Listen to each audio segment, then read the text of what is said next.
بسم اللہ الرحمن الرحیم۔ السلام علیکم، کیسے ہیں آپ سب لوگ؟ میں امید کرتا ہوں آپ سب لوگ خیریت سے ہوں گے، ٹھیک ٹھاک ہوں گے۔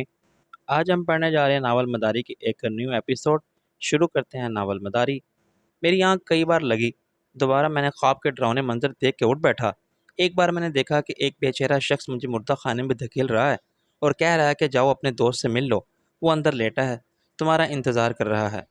دوسری بار میں نے ایک پرانے درخت کی شاخ سے ہڈیوں کے ایک پنجر کو جھولتا دیکھا۔ درخت کے نیچے سرسبز لان پر خشک رنگوں پھولوں کے درمیان رب نواز بیٹھا ہوا چائے پی رہا تھا۔ میں اس کے سامنے الف ننگا کھڑا تھا اور میرے جسم سے خون ٹپک رہا تھا۔ رب نواز نے مجھ سے پوچھا، بھائی کیا خیال ہے، اب تمہیں بھی اوپر نہ پہنچا دیں؟ تمہارا دوست کب سے جھول رہا ہے؟ صبح میری طبیعت بہت کسل مند تھی۔ 9 بجے کے قریب میں نے غسل کیا اور روم سروس سے اپنے لیے کافی طلب کی۔ رات بھر کوئی فون نہیں آیا تھا۔ اس کا مطلب بہت واضح تھا، رئیس کی ابھی تک کوئی خبر نہیں ملی تھی۔ شبنم کو کچھ پتہ چلتا تو وہ فرید کو بتاتی اور وہ مجھے جگا کے مطلع کرتا۔ اس کے باوجود میں نے پہلے فرید کو پھر شبنم کو فون کیا۔ اس نے اطلاع کہا۔ میرے رپورٹر 2 خبر لائے ہیں۔ ایک یہ کہ 2 دن پہلے اس شہر میں کوئی عورت جل کے مری تھی۔ اس کی لاش پوسٹ مارٹم کی رسمی کارروائی کے لیے گئی تھی، مگر لواحقین کو 2 دن بعد ملی۔ حالانکہ اس کیس میں کوئی تحقیق طلب بات نہیں تھی۔ ان کا کہنا ہے کہ لاش ادھر ادھر ہو گئی تھی یا کر دی گئی تھی۔ تمہارا مطلب ہے کہ جس عورت کی لاش رئیس خانے میں لا کے ڈالی گئی تھی یہ وہی عورت تھی؟ یہ ہو سکتا ہے، معلوم کرنا پڑے گا۔ میں نے کہا دوسری لاش مرد کی تھی؟ ہاں، اس کے بارے میں ایک بات پتہ چلی ہے کہ لاش کو پیٹرول ڈال کے جلایا گیا تھا، پھر وہاں لا کے ڈالا گیا تھا۔ یعنی وہ بیچارہ جو بھی تھا رئیس خانے میں جل کے نہیں مرا تھا۔ ان کا آپس میں کوئی رشتہ بھی نہیں تھا اور پولیس نے رئیس کی گرفتاری کے لیے 2 لاشوں کا بندوبست کیا تھا۔ ان لاشوں کا بعد میں کیا ہوا یہ پتہ چل جائے گا، اور ظاہر ہے کہ پھر رئیس پر دوہرے قتل کے الزام کا کیس نہیں بنے گا، بن بھی نہیں سکتا۔ 24 گھنٹے کے اندر اندر پولیس پابند ہے کہ اسے مجسٹریٹ کے سامنے پیش کر کے اس کا جسمانی ریمانڈ حاصل کرے۔ دوسری خبر بھی سنا دو۔ ہاں، دوسری اطلاع یہ ہے کہ ریس کو گرفتار کرنے والا پولیس کا سب انسپکٹر پیارے خان ہے۔ یہ اطلاع اس کے ساتھ جانے والے ایک کانسٹیبل کے ذریعے ملی ہے، اور تصدیق پر دستخط ثابت ہوئی تو کانسٹیبل کو 2000 روپے دیے جائیں گے۔ کانسٹیبل کون ہے یہ نہیں معلوم۔ ایک پان سگریٹ والے کے ذریعے خبر ملی ہے، ادائیگی بھی اسی کی معرفت ہوگی۔ میں نے کہا یہ بات تم مجھے اب بتا رہی ہو؟ جب میں نے فون کر کے پوچھا، وہ بولی مجھے بھی کچھ دیر پہلے ہی معلوم ہوا تھا۔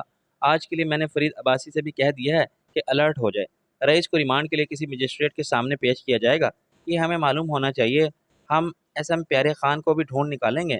مجھے اب کچھ اطمینان ہو گیا ہے کہ ہماری محنت بالکل ہی رائگاں نہیں گئی تھی۔ میں نے کہا میں رات بھر اتنا اپسٹ رہا کہ نیند نہیں آئی، اور آئی تو برے برے خواب آتے رہے۔ ایسا تو سب کا حال تھا۔ میں نے تو آزاد صاحب کا ایک سکون آور گولی چرا کے کھا لی، وہ ہنسی۔ میں نے کہا تم نے روزنامہ خبردار ملاحظہ کیا؟ اب کروں گی، میں جا رہی ہوں فرید کی طرف۔ خبر کی رپورٹ رات مجھے گھر تک چھوڑنے آئی تھی، یقیناً وہ مایوس ہو کے گئی ہوگی۔ میرا خیال ہے کہ آج پھر اسے جاسوسی کا موقع دوں، کم سے کم اسے اتنا یقین آ جائے کہ شاہ عالم میرے ساتھ نہیں ہے۔ شاہ عالم کو حال میں ناشتے کے دوران میں دو شناسہ ان میں سے ایک اس کا پرجوش حامی رہا تھا، دوسرا بعد ہائی جیک ہونے والی پارٹی کے صاحب صدر قریشی کا سیکٹری بن گیا تھا۔ مگر اس پر یہ حقیقت عیاں ہوئی کہ سیاست کے سارے گندے حمام میں سب ایک سے ننگے اور بے شرم ہیں۔ تو نے بددل ہو کے کنارہ کشی اختیار کی۔ وہ ایک تو باتونی شخص تھا، ہم نئے نئے کالج سے نکلے ہی تھے، جوانی کا جوش تھا، سیاسی تقریروں سے متاثر ہو گئے تھے۔ ایسا لگتا تھا کہ شاہ عالم سے بڑھ کر محب وطن اور قوم کا سچا خادم کوئی نہیں ہو سکتا۔ پھر اس کے کرتوت ظاہر ہوئے تو ہم نے قریشی صاحب کا بہت ساتھ دیا۔ انہوں نے بھی ہمیں خوب استعمال کیا۔ بعد میں ان کو قریب سے دیکھا تو ان کے اعمال دیکھے تو لگا کہ سب سے بڑے احمق ہم خود ہیں، ہم عوام، اور یہ لیڈر سب ایک جیسے چالاک ہیں اور ہمیں بیوقوف بنا رہے ہیں۔ یہ سب کا المیہ تھا۔ سامنے کی سیدھی سچائی کسی کو سنائی نہیں دیتی تھی، کسی کی سمجھ میں نہیں آتا تھا کہ ایک ہی طرح کے اور مکار شخص لیڈرشپ کی لاٹھی سے سب عقل کے اندھوں کو ہانک کر کنویں میں دھکیلنے لے جا رہا ہے، جبکہ وہ خود کنویں میں نہیں گرتے تھے۔ راستے کی اونچ نیچ کا پتہ چلتا ہے، شاید زندگی خود اپنے ہی تجربات سے گزرنے کا طریقہ بتاتی ہے۔ میں نے موقع پا کے پوچھا، اب تم کیا کرتے ہو؟ اپنا بزنس؟ اس ہوٹل میں ٹھیکہ ہے اپنا؟ شادی بھی کر لی ہے؟ گھر اور کاروبار سے فرصت بھی نہیں ملتی کہ کہیں آیا جایا جائے۔ میں نے کہا ویری گڈ، قریشی صاحب یا شمس صاحب سے ملاقات ہوتی ہے کبھی؟ کیا خیال ہے پارٹی کا؟ وہ کچھ حیران ہوا۔ آپ کو نہیں معلوم؟ ان دونوں نے اپنے اپنے دھڑے بنا لیے تھے، تیسرا گروپ آپ کے ہم کارکنوں کا تھا، ان میں جھگڑے ہوتے رہے، مقدمے بھی ہوئے، اب پارٹی کا بس نام رہ گیا ہے۔ یہ سب مجھے بھی معلوم تھا، مگر میں اس پر یہ ظاہر کرتا رہتا کہ میں واقعی لندن میں رہ کے یہاں کے حالات سے بے خبر ہوں۔ اس سے بھی میں نے یہی کہا کہ مجھ سے ملاقات کے بارے میں کسی کو کچھ نہ بتائے۔ مجھ سے ملاقات کرنے والا دوسرا شخص صبح کی شفٹ کا انچارج تھا، جب میں اس کے سرے کی چابی دینے گیا تو وہ بولا، مجھے اصغر صاحب نے آپ کے بارے میں سب بتا دیا ہے۔ میں نے کہا، بدقسمتی سے ایک صحافی خاتون نے مجھے رپورٹ پر دیکھ لیا تھا۔ یہ ہو سکتا ہے کہ وہ میرا کھوج لگانے کے لیے ہوٹلوں سے رابطہ کرے۔ اگر صحافی میرے پیچھے آ گئے تو میرے لیے بڑی پرابلم ہو جائے گی۔ وہ بولا، آپ فکر ہی نہ کریں۔ میں نے کہا، کیا آپ میرے بارے میں معلومات حاصل کرنے والوں کو ٹال سکتے ہیں؟ میں سمجھتا ہوں کہ وہ تصدیق کے لیے ہر جگہ فون کریں گے۔ انہیں کچھ نہیں بتایا جائے گا۔ ہم اپنے مہمانوں کو ہر حال میں بچانا ضروری سمجھتے ہیں اور پوری کوشش کرتے ہیں کہ ان کا قیام پرسکون اور خوشگوار رہے۔ اس نے خالص پیشہ ورانہ اخلاقیات کا مظاہرہ کیا۔ ہوٹل سے بھی میں کار بھی لے سکتا تھا، مگر میں نے دن بھر کے لیے ایک ٹیکسی لے لی۔ شام کے کچھ اخبار 10 بجے بھی دستیاب ہو جاتے تھے، مگر مجھے روزنامہ خبردار کسی ہاکر کے پاس نظر نہیں آیا۔ میں نے مارکیٹ کا رخ کیا اور ضرورت کی کچھ چیزیں خریدی۔ ان میں ایک سیاہ چشمہ اور ایک ریڈی میڈ پگڑی شامل تھے، جسے باندھنے کی ضرورت نہیں پڑتی تھی۔ اسے بڑے نفاست سے باندھ کے پن کر دیا گیا تھا۔ پشاوری چپل اور واسکٹ کے ساتھ میں نے ہاتھ میں رکھنے کے لیے ایک تسبیح بھی لے لی۔ اب میں ایک خوشحال پٹھان تاجر نظر آتا تھا، حاجی شاہ عالم خان۔ ٹیکسی کو انتظار کرتا چھوڑ کے میں نے ایک ریسٹورنٹ سے رب نواز کے گھر فون کیا۔ مجھے ملک سے بات کرنا ہے۔ ریسیور اس کی بیوی نے اٹھایا۔ جی وہ تو نہیں ہے۔ میں نے کہا، بھابھی مجھے اس سے ملنا ہے۔ میں لندن سے آیا ہوں اور 2 دن بعد چلا جاؤں گا۔ وہ اس طرح تخاطب پر ضرور چونکی ہوگی۔ آپ کون ہیں؟ میں نے کہا، اس کا ایک پرانا دوست اور بزنس پارٹنر۔ مجھے معلوم ہے کہ وہ کس قسم کے مسائل سے دوچار ہے، لیکن آپ مجھ پر بھروسہ کر سکتی ہیں۔ آخر ملک صاحب کے اس دوست اور بزنس پارٹنر کا کوئی نام تو ہوگا۔ ان سب کو جانتی ہوں میں جن پر بھروسہ کیا جا سکتا ہے، وہ بولی۔ میں نے کہا، میرا نام سن کے آپ یقین نہیں کریں گی۔ میرا نام ہے شاہ عالم۔ جو چونکیاں نہیں، میں کچھ دیر بعد پھر فون کروں گا۔ اگر وہ گھر میں ہی ہیں تو اسے بتا دیں، ورنہ میرا پیغام دے دیں۔ خلاف توقع وہ بگڑ گئی۔ دیکھو، تم جو بھی ہو، ایسی باتوں سے مجھے بیوقوف نہیں بنا سکتے۔ میں بیوی ہوں ملک رب نواز کی، اور اس سے پہلے بھی میں پروفیسر تھی۔ میں نے کہا، بھابھی میں جانتا ہوں یہ کیا بھابھی بھابھی کی رٹ لگا رکھی ہے۔ میں اچھی طرح سمجھتی ہوں تمہارے عزائم کو۔ آخر کیا کہلوانا چاہتے ہو تم مجھ سے؟ میں نے کہا، مسز ملک، میں جانتا ہوں کہ اس قسم کی گفتگو فون پر کرنا غیر محفوظ ہوتا ہے، لیکن یہ میں جانتا ہوں کہ آپ کا یہ فون ٹیپ نہیں ہو سکتا۔ یہ فون ملک رب نواز کے نام پر نہیں ہے۔ اس کا اصل کنیکشن بھی کہیں اور ہے۔ آپ کارڈلیس فون پر بات کر رہی ہیں۔ رب نواز کے حالات کا مجھے علم ہے۔ وہ درخواست ضمانت نامنظور ہو جانے کے بعد سے روپوش ہے۔ غلط معلومات ہے تمہاری۔ میں نے ہنس کے کہا، مجھے تو اس سے بھی کہیں زیادہ معلوم ہے، مگر میں فون پر نہیں بتاؤں گا۔ میں صرف یہ چاہتا ہوں کہ کسی طرح ان تک یہ پیغام پہنچ جائے کہ شاہ عالم ان سے ملنا چاہتا ہے۔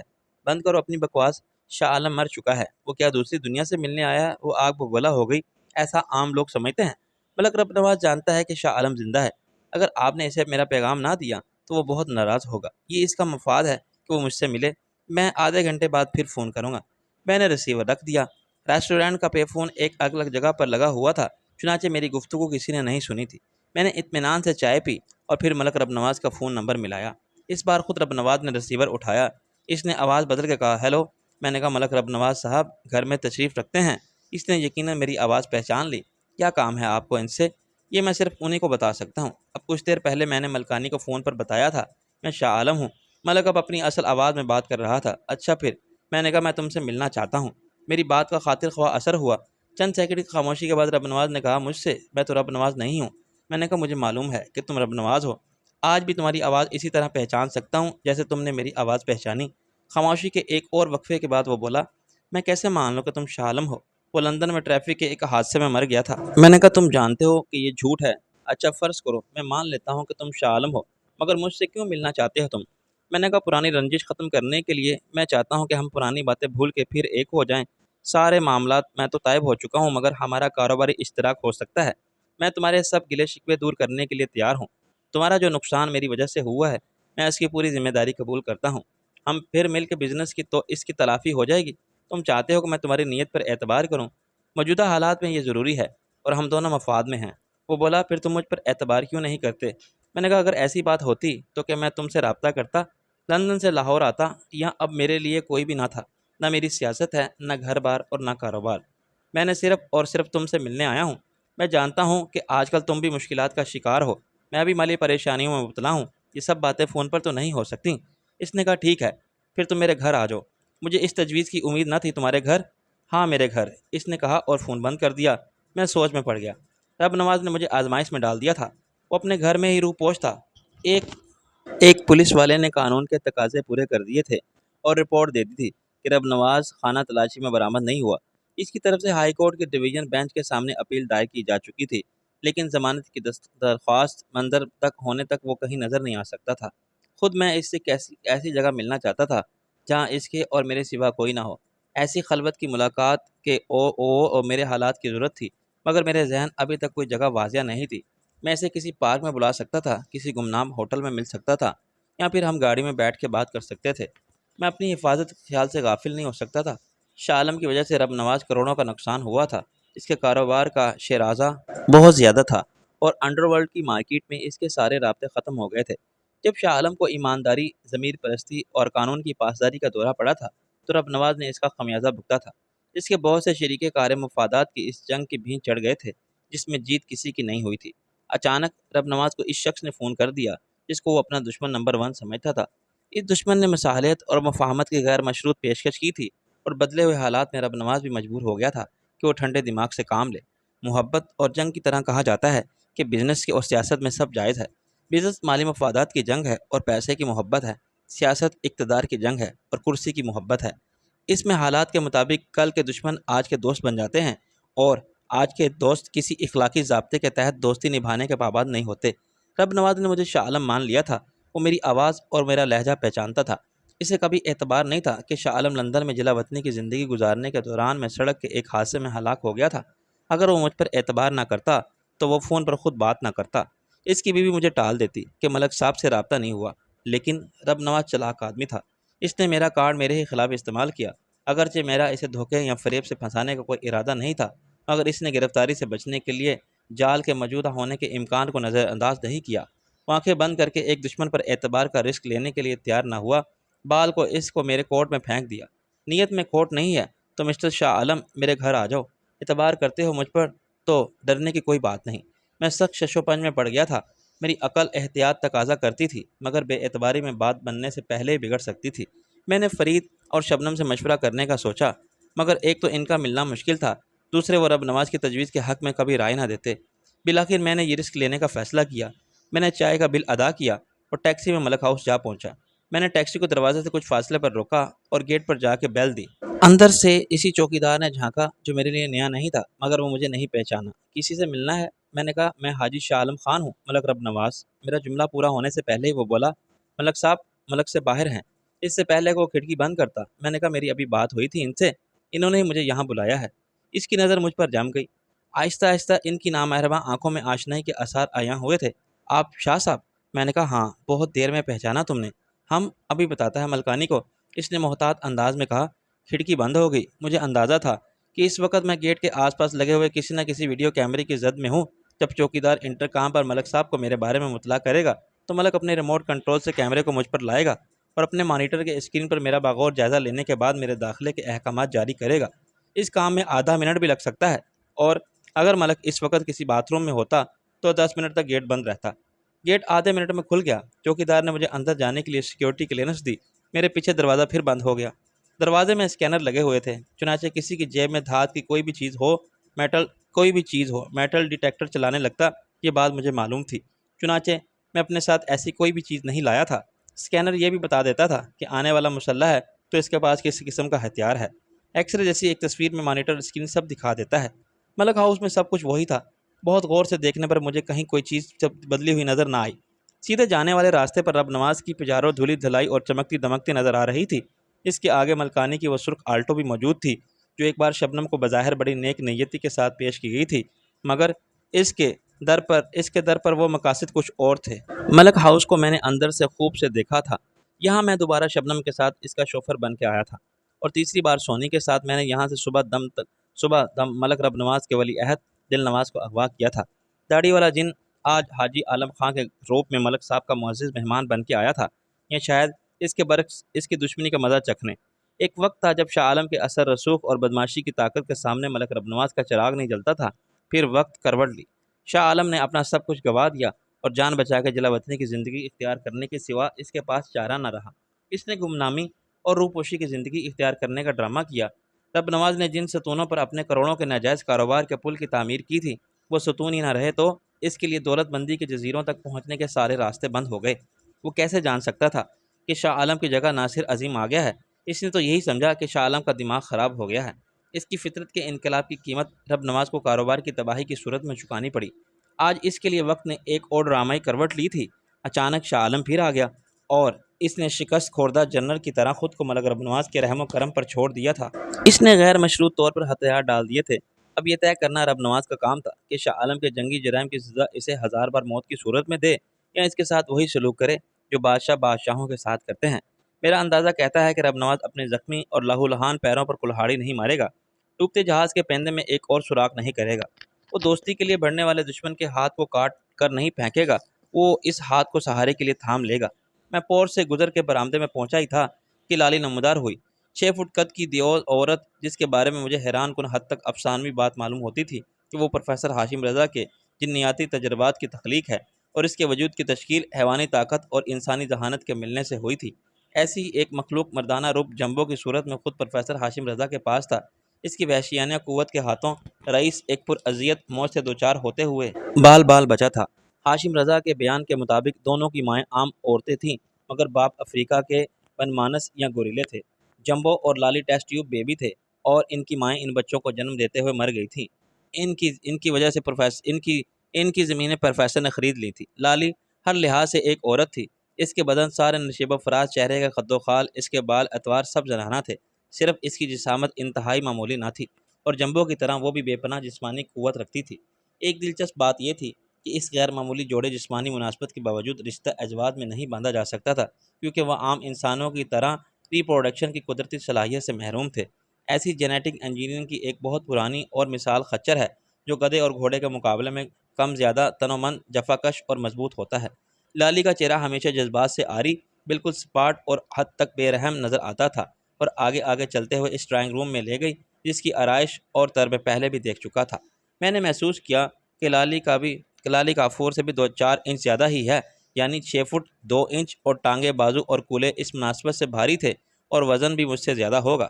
ناقابل یقین ہونے کے باوجود مجھے پروفیسر ہاشم رضا کے اس تجربے میں دلچسپی محسوس ہوئی۔ رب نواز فوراً ہی آ گیا۔ وہ کچھ دیر مجھے سروے نظروں سے گھورتا رہا، پھر آہستہ آہستہ اس کے چہرے خشونت میں کمی آئی اور اس کے لبوں پر ایک ہلکی سی مسکراہٹ پھیلنے لگی۔ تو اب تم حاجی شاہ عالم خان ہو؟ وہ آہستہ آگے آیا۔ میں نے کہا مگر تمہارے لیے وہی شاہ عالم، اب یہاں کس امید میں آئے ہو؟ اس نے بات کاٹ دی۔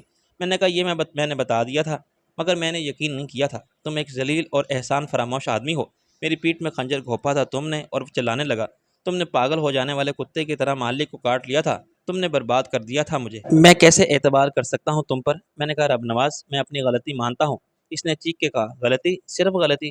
تمہارا ایسا کہنا کہ مجھے گولی مار دینی چاہیے، تمہارے ٹکڑے کر کے کتوں کو ڈال دینا چاہیے۔ میں نے اپنا لہجہ پرسکون رکھا۔ اس سے کوئی فائدہ نہیں ہوگا تمہیں رب نواز۔ یہ سوچا تھا میں نے کہ تمہارے نقصان کی تلافی کر دوں۔ اندر سے ملکانی فوراً پانی کا ایک گلاس لے کر آئی۔ ملک صاحب، آپ کا بلڈ پریشر، یہ گولی کھا لیں۔ رب نواز نے ایک گہری سانس لی، گولی زبان پر رکھی، پانی پی لیا۔ ملکانی نے مجھ پر ایک قہر آلودہ نگاہ ڈالی اور وہیں رک گئی۔ ملک نے اسے اندر جانے کا حکم دیا۔ تم جاؤ اندر، سب ٹھیک ہوں میں۔ جاتے جاتے اس نے کہا آپ نے غصے میں نہیں ہیں ملک صاحب؟ ملک نے سر ہلایا۔ تم نے اچھا کیا کہ پہلے فون کیا پھر آئے۔ اگر میں اچانک تمہیں سامنے دیکھتا تو مشتعل ہو کے ضرور تمہیں گولی مار دیتا۔ مجھے سوچنے کا موقع مل گیا۔ میں نے خود کو کنٹرول کر لیا۔ میں تم پر ہرگز یقین نہ کرتا، لیکن اتفاق سے آواز نے ایک اخبار دیکھ لیا، اس میں خبر تھی تمہارے بارے میں۔ میں نے کہا ہاں، میری بدقسمتی کہ مجھے فرزانہ علی نے دیکھ لیا تھا۔ کسی زمانے میں وہ میری پبلسٹی سیکرٹری ہوا کرتی تھی، خود کو صحافی سمجھتی تھی۔ مجھے معلوم ہے اسے شبنم نے آؤٹ کر دیا تھا۔ اب تو وہ اخبار نکال رہی ہے اور بہت نام کمایا ہے اس نے بلیک میلنگ میں، پیسے کے ساتھ۔ تمہاری شبنم بھی اب اخبار کی ایڈیٹر ہے، ایسے بھی مالک ہی سمجھو۔ میں نے چہرے پر حماقت طاری کر کے کہا مجھے کچھ نہیں معلوم، میں یہاں کے حالات سے بالکل لاتعلق ہوں۔ وہ مجھے بے یقینی سے دیکھتا رہا۔ اس نے یہ تمہیں نہیں بتایا؟ میں نے کہا میں اس سے ملتا تو بتاتی۔ تم کہہ رہے ہو کہ اسے بھی علم نہیں؟ میں نے کہا نو، میں صرف تم سے ملنے آیا ہوں اور اپنی سیکرٹ رکھنا چاہتا ہوں، اور اپنی اس ملاقات کو سیکرٹ رکھنا چاہتا ہوں۔ پھر بھی کچھ لوگوں نے پہچان لیا ہے مجھے۔ یہ کرنل غلام مصطفیٰ ربانی کون ہے جس کے ساتھ تم ڈنر کر رہے تھے؟ کوئی نہیں، ایک بزنس مین ہے جو لندن سے میرے ساتھ آیا تھا۔ اس الو کی پٹی کو انکار کرنا مشکل تھا کہ میں شاہ عالم نہیں ہوں۔ وہ تو جان چھوڑنے پر آمادہ نہیں تھی، انٹرویو لینا چاہتی تھی میرا۔ اس وقت میں نے ٹال دیا، یہ بھی نہیں بتایا کہ میں پی سی میں ٹھہرا ہوا ہوں، وہ معلوم کر لے گی۔ میں ہنسا۔ میں نے وہاں اصل نام کب لکھوایا ہے؟ پرسوں، ویسے ہی میں واپس چلا جاؤں گا، اتنی جلدی؟ میں نے کہا ابھی مجھے یقین نہیں تھا کہ تم سے رابطہ کامیاب ہوگا۔ میں نے بہت سوچا اور پھر یہی فیصلہ کیا کہ پاکستان جا کے تم سے بات کرنے میں کوئی حرج نہیں ہے۔ میں نے وہاں بہت کاروبار کیے، ایمانداری کے دھندے۔ وہ تن سے بولا، یہی سمجھ لو۔ لیکن آہستہ آہستہ میں مالی تباہی کے غار میں گرتا گیا۔ رہی صحیح کسر اس شادی نے پوری کر دی۔ وہ چونکا، تمہارا مطلب ہے وہ خبر سچ تھی؟ تم نے کسی ماڈل سے شادی کر لی تھی؟ ہاں، میری عقل ماری گئی تھی، اس کے علاوہ میں مجبور ہو گیا تھا۔ میں نے کہا، جھوٹ مت بولو، میں جانتا ہوں کہ اس ماڈل کے خبر کی اشاعت پر اخبار کو نوٹس دے دیا تھا۔ رب نواز نے کہا، یہ بھی ٹھیک ہے۔ دراصل اس وقت تک میرا اس کے ساتھ عدالت کے باہر ہی تصفیہ ہو گیا تھا، مجھے اپنے آدھے اثاثے اس کے حوالے کرنے پڑے۔ اس کے بعد ہماری علیحدگی ہو گئی، اخبار میں اس کا نام غلط چھپ گیا تھا، جس کی تصویر شائع ہوئی تھی وہ ایک معمولی ماڈل تھی۔ یہ اس کی چوتھی شادی تھی، ہر شادی اس کے لیے منافع بخش رہی۔ وہ کئی ملین پاؤنڈ کی مالک ہے اب۔ خبر میں غلطی سے ایک ایکٹرس کا نام شائع ہو گیا تھا، دونوں کا نام ایک تھا، سر نیم میں فرق تھا۔ میں اسے قائل کرنے کے لیے ایک تلخ ازدواجی زندگی کی کہانی سنائی، جس میں بہت سے حوالے مستند لگتے تھے۔ میں نے اسے بتایا کہ کیسے اس ماڈل کی وجہ سے میری زندگی جہنم بن گئی تھی، مجھے کہاں کہاں رسوا ہونا پڑا، کیسے میں شرابی بن گیا، کیسے میں بلیک میل ہوا، اور اس نے مجھے کس طرح دونوں ہاتھوں سے لوٹا۔ اس کے سفید فام دوستوں نے کیسے مجھے ذلیل کیا، اور ان کی پٹائی کرنے کے جرم میں کتنا عرصہ میں نے جیل کاٹی۔ لندن کا شہر میرا دیکھا بھالا تھا، کاروبار کے سلسلے میں وہاں اکثر میرا آنا جانا ہوتا تھا۔ مجھے وہاں کے بازاروں، ہوٹلوں اور کاروباری اداروں کے بارے میں بہت کچھ معلوم تھا۔ رب نواز سنتا رہا۔ میں نے محسوس کیا وہ ذہنی طور پر بہت مضطرب ہے۔ حالات نے اسے بلڈ پریشر کا مریض بنا دیا تھا، یا اس کا خاندانی مرض تھا جو پریشانیوں کے باعث بڑھ گیا تھا۔ رہی صحیح کسر زندگی کی بے اعتدالی یا عیاشی نے پوری کر دی تھی۔ عام حالات میں وہ کبھی مجھے معاف نہ کرتا، لیکن وہ ہر طرف سے مالی مسائل میں گھر گیا تھا۔ کچھ غلط فیصلے خود اس نے کیے تھے، کچھ تقدیر نے۔ سب سے زیادہ نقصان اسے میری وجہ سے ہوا تھا۔ اس کے کاروباری رابطے ٹوٹ گئے تھے اور قابل اعتماد ساتھی مارے گئے تھے۔ اسے آئندہ انتخابات میں پارٹی کے ٹکٹ پر کامیابی کی امید نہیں تھی، کیونکہ اس کی معلومات کے مطابق اقتدار کے کھیل میں اب باری ان کے حریفوں کی تھی۔ سیاسی حالات سے وہ زیادہ دل برداشتہ نہیں تھا۔ اسے معلوم تھا کہ یہ میوزیکل چیئر کا کھیل ہے، اور کچھ عرصہ حزب الاختلاف میں رہنے کے بعد ان کی پارٹی کو پھر حکومت مل جائے گی، لیکن وہ اب آزاد امیدوار بن کے اپنے حلقے کی آبائی سیٹ حاصل کرنا چاہتا تھا۔ آزاد امیدواروں کا گروپ ہر حکومت سے بارگین کرنے کی پوزیشن میں رہتا ہے۔ وہ اقلیت کو اکثریت میں اور اکثریت کو اقلیت میں تبدیل کر سکتے تھے۔ رب نواز کا اصل مسئلہ وہ کاروبار تھا جس کا میں نے بھٹا بٹھا دیا تھا۔ اس سے گفتگو کرتے ہوئے میں بہت محتاط تھا۔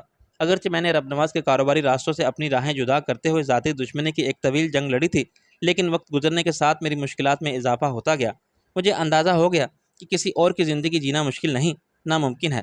رکشی کے ساتھ ازدواجی زندگی کا کھیل بڑی آزمائش کا تھا، لیکن خدا نے مجھے کردار کی استقامت دی، اور رفتہ رفتہ رکشی نے بھی سمجھ لیا کہ میں جسمانی شکل و شباہت میں شاہ عالم کا نقش ثانی ضرور ہوں، مگر میری شخصیت اس کے بالکل برعکس ہے۔ اور یوں ہمارے درمیان ایک باعزت سمجھوتا ہو گیا۔ ہم نے ایک دوسرے کی مدد کی اور اس مشکل صورتحال سے نکلنے میں کامیاب رہے۔ شاہ عالم کی سیاسی گدی سنبھالنے کے مقصد میں سخت ناکامی کا منہ دیکھنا پڑا۔ اس کی وجہ یہ تھی کہ سب عناصر پہلے ہی شاہ عالم کو راستے سے ہٹا کے پارٹی پر قبضہ کرنے کی اسکیم کو فائنل کر چکے تھے، اور پیشہ ور قاتلوں کی مدد سے انہوں نے شاہ عالم کو ٹھکانے بھی لگا دیا تھا۔ مگر ان کی بدقسمتی کہ ناصر عظیم کے روپ میں شاہ عالم پھر زندہ ہو کے ان کے سامنے آ گیا۔ یہ کام مجھ سے دوسرے گروپ نے لیا تھا، اور سازشی عناصر زیادہ طاقتور تھے، اور انہیں ایک بیوروکریسی کے ساتھ راشی پولیس افسران کی حمایت حاصل تھی۔ نتیجہ یہ کہ شاہ عالم بننے والے ناصر عظیم کو بچا کے فرار ہونا پڑا، اور اس کا دھوبی کے کتے سے بدتر ہوا حال بدتر ہوا۔ نہ خدا ہی ملا، نہ وصال صنم، نہ ادھر کے رہے نہ ادھر کے رہے۔ پھر وہ ناصر عظیم بنا تو اپنا بہت کچھ گنوا چکا تھا۔ تیسرا پہلو کاروباری تھا، جس میں شاہ عالم کے ساتھ نواز جیسے لوگ تھے۔ ازدواجی اور سیاسی معاملات سے زیادہ دشوار کام ناصر عظیم کے لیے ایک ایسے کاروبار کی شراکت تھی جس کا اخلاقی اور قانونی حیثیت کو وہ مننے تسلیم نہ کرتا۔ اس کا نتیجہ اختلاف اور علیحدگی کی صورت نکلا۔ مگر ملک رب نواز کے لیے بھی یہ آسان نہ تھا کہ وہ کسی کے راز جاننے والے کو آزاد چھوڑ دے، خصوصاً صورت میں اسے ایمانداری، اصول پرستی اور شرافت کا زندگی کا مرض لاحق ہو گیا ہو۔ رب نواز نے زبردستی اور بدماشی کی، ناصر عقل سے بھرپور مزاحمت کی، اور اس کے نتیجے میں بہت کچھ ہوا۔ دونوں کی راہیں جدا ہو گئیں، آخر دونوں کی راہیں جدا ہو رہیں، اور لیکن ان کے درد عداوت کی بنیاد پڑ گئی۔ شاہ عالم بن کے ناصر عظیم نے رب نواز کے سارے کاروبار، اسرار اور رموز کو سمجھ لیا تھا، اور ان کے تعلقات اور روابط کے سلسلے پہچان لیے تھے، اور یہ بھی جان لیا تھا کہ اس وطن دشمن کا کاروبار کی جڑیں ملک سے باہر کہاں تک پھیلی ہوئی ہیں۔ میرے ہاتھ رب نواز کا ایک لیپ ٹاپ کمپیوٹر بھی لگا تھا، جس میں اس کے کاروبار کی ہر تفصیل تھی، مگر اس کا ریکارڈ ضائع ہو گیا ہے۔ تاہم بہت کچھ میرے دماغ میں ہونے کے باوجود محفوظ ہو گیا ہے۔ آج رب نواز سے گفتگو ہوتے ہوئے میں نے اس کے حوالے سے استعمال کیے۔ کچھ میں اس طرح رب نواز سے اگلوایا کہ اسے شک نہ ہو سکے۔ میری ایک پوری دوپہر اسے قائل کرنے میں گزر گئی۔ وہ بات کرتے کرتے اچانک مشتعل ہو جاتا اور دوبارہ اپنے نقصانات کی بات کرنے لگتا۔ مجھے اس کو سمجھانا پڑتا کہ ماضی کی اس غلطی کو بھلانا ضروری ہے۔ اس نے تو صرف کاروبار میں نقصان اٹھایا تھا، میں نے سیاست میں ایک پرخواب مستقبل ہار دیا تھا، جس کی تعبیر پانا میرے لیے صحیح و امکان کے دائرے سے باہر کبھی نہ تھا۔ میں نے اپنی بیوی گنوا دی تھی، جس سے میں بے انتہا محبت کرتا تھا۔ میں اپنے سارے اثاثے کھو دیے تھے، اور آج موازنہ کیا جائے تو رب نواز کے مقابلے میں شاہ عالم کہیں زیادہ ہارا ہوا جواری تھا۔ لیکن دو شاطر ذہن رکھنے والے پرانے جواری آج بھی اس ہار کو جیت میں بدل سکتے ہیں، یہ ہم ہیں، اور رب نواز کو آج کی حقیقت کو تلخ ہونے کے باوجود قبول کر لینا چاہیے۔ اس جھوٹ سے بھری ہوئی گفتگو کے دوران مجھے بعض اوقات احساس بھی ہوا کہ میں ایک خطرناک کھیل کر پھر کیوں شروع کر رہا ہوں، مگر اس کے مقابلے میں یہ ضرورت کہیں زیادہ اہم باشد تھی کہ شاہ عالم کا نام اور وجود بھی حتمی طور پر ایسے مٹا دیا جائے کہ پھر اس کے روئے زمین پر کہیں زندہ پائے جانے کی افواہ بھی کوئی کان نہ دھرے۔ یہ تھوڑے دن کا کھیل تھا، زیادہ سے زیادہ 1 مہینے کا۔ اس عرصے میں مجھے فزیکلی یہ ثابت کرنا تھا کہ ناصر عظیم لاہور میں تھا اور ہے۔ اس کی زندگی کے کئی برسوں پر محیط معمولات کے ثبوت اور گواہ ہر جگہ موجود ہیں، مگر اس کے ساتھ ہی اس کا ہم شکل شاہ عالم لندن میں جی رہا ہے۔ رب نواز سے اس نے لندن میں ملے اور یقین کر لے، اور ایک کا دوسرے سے نہ کوئی تعلق نہ تھا اور نہ ہے۔ وہ دونوں ایک دوسرے کے سامنے بھی کبھی نہیں آئے۔ اس یقین کے بعد اگلے مرحلے میں رب نواز کو شاہ عالم کی موت کا یقین دلایا جائے، اس کی موت بھی ناقابل ترویج ثبوت اور گواہوں کی سند رکھتی ہو، اور خود رب نواز کے لیے ذہنی طور پر پوری طرح قابل قبول ہو۔ شاہ عالم کی موت کے بعد ہی ناصر عظیم کی ذات شک شبے سے آزاد ہوتی تھی، اور اسے اپنی زندگی کو تحفظ کی مکمل ضمانت حاصل ہو سکتی تھی۔ وہ شاہ عالم کی زندگی کے آسیب سے نجات پا سکتا تھا اور بے خوف و خطرہ اپنے مستقبل کے راستے پر جا سکتا تھا۔ دوپہر کے کھانے کے بعد رب نواز نے میرے سامنے پرانا حساب رکھا۔ تمہارے ذمہ جو رقم واجب الادا تھی، میں نے کہا میں وہ یکمشت ادا نہیں کر سکتا، ہمارے آپس کے حساب میں ایڈجسٹمنٹ ہو جائے گی۔ 1,70,00,000 تم نے باہر وصول کیے مگر مجھے نہیں دیے۔ اس نے بتایا سود میں چھوڑوں گا نہیں، پھر بھی اصول کتنے سالوں میں وصول ہوگا مجھے، اور اس کے علاوہ جو کاروبار کی تباہی کا نقصان ہے، جانی و مالی نقصان۔ میں نے کہا رب نواز یہ طے کر لو کہ مجھے کتنا کفارہ ادا کرنا ہوگا، اگر وہ سب اس زندگی میں ادا کرنے کے قابل ہوا تو کروں گا، ورنہ تمہیں اختیار ہے تو میری جان لے لو، اس سے زیادہ کیا لے سکتے ہو تم؟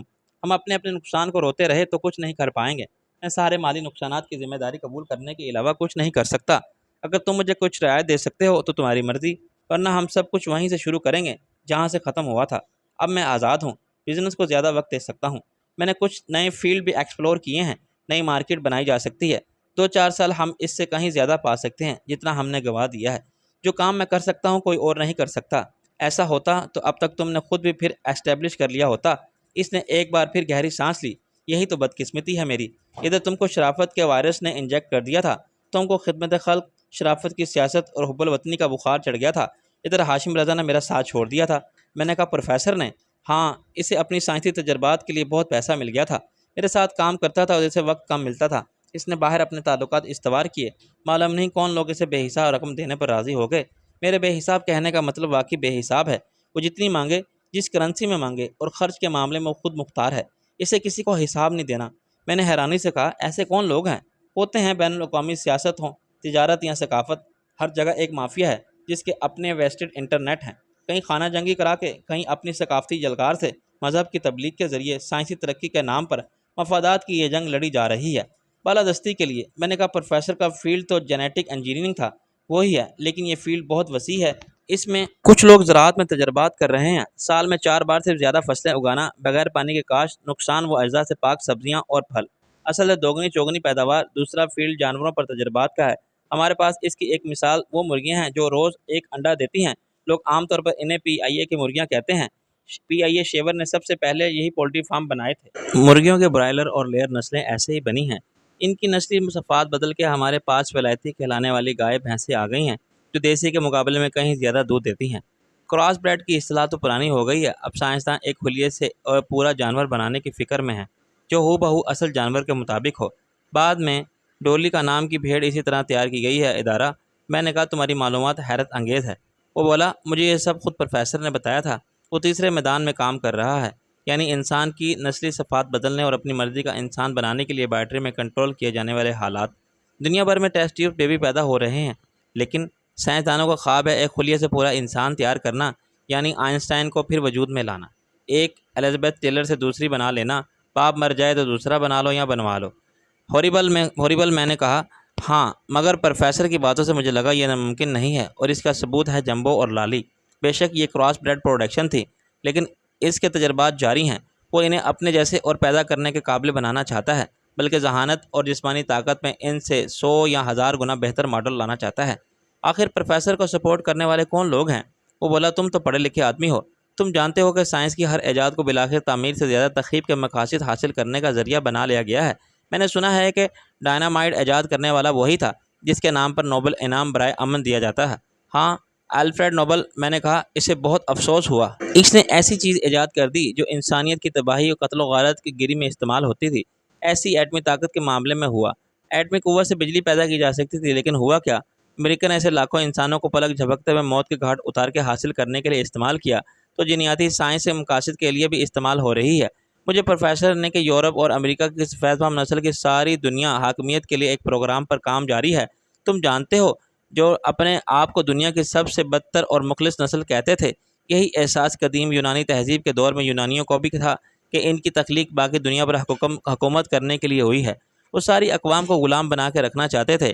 ہٹلر نے جرمنوں میں یہی احساس برتری پیدا کر کے انہیں دنیا پر رہنے کا خواب دکھایا تھا۔ وہ جاپان، برطانیہ، روس اور بالآخر اس سے لڑے گئے۔ سفید فام اقوام میں آج بھی براؤن اور نسل سے نفرت کم نہیں ہوئی، حالانکہ آج انسان زیادہ تعلیم یافتہ اور مہذب کہلاتا ہے، اور انسانی حقوق کا بہت ڈھول پیٹا جا رہا ہے۔ خیر، مختصراً یہ سمجھ لو کہ برتر قومیں کمتر قوموں کو محکوم بنانے اور بالآخر ختم کرنے کے ایک طویل المدت منصوبے پر کام کر رہی ہیں۔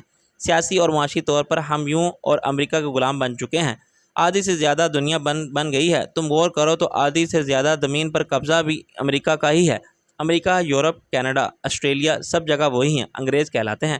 فرانچ، جرمن اور ڈچ نو آبادیاں ہر جگہ تھیں، مگر پھر وقت بدلا اور ان لوگوں نے سوچا کہ جسمانی طور پر اسے ذہنی غلام بہتر ہے۔ کمتر نسلوں کی طاقت سے غلام رکھنا مشکل ہوتا جائے گا، اس میں بہت خون خرابہ ہوگا۔ کالے غلام بغاوت اور سرکشی کریں گے تو سفید فام آقاؤں کو ختم کر دیں گے۔ چنانچہ ہر جگہ آزادی کی تحریکیں چلوائی گئیں اور حاکموں نے بڑی فراخ دلی کا مظاہرہ کرتے ہوئے ہر کسی سے اپنا تسلط ختم کر لیا۔ ایشیا اور افریقہ کے سارے ملک آزاد ہو گئے، مگر اس کے ساتھ ہی ان کو ذہنی طور پر بنانے اور بالآخر نیست و نابود کر دینے کے منصوبے کا کام ہو گیا۔ امریکہ کے لیے یہ خیال بڑی اذیت اور شرمندہ باعث ہے، اور وہ غاصب ہے اور اس ملک کے اصل ریڈ انڈین ہیں، جن کو انہوں نے مار مار کے بھگا دیا اور ورد جنگلی قبائل کی طرح مہذب امریکی آبادیوں سے دور ہو گئے۔ ان کی نسل معدوم ہوتی جا رہی ہے۔ ایسے آسٹریلیا کے ایروبیجنس کے ساتھ ہوا ہے اور ہو رہا ہے، مگر ان کو جسمانی طور پر ختم کرنے کے لیے سائنس نے بھی مدد لی جا رہی ہے۔ مجھے معلوم نہیں پروفیسر کی بات میں کتنا سچ تھا۔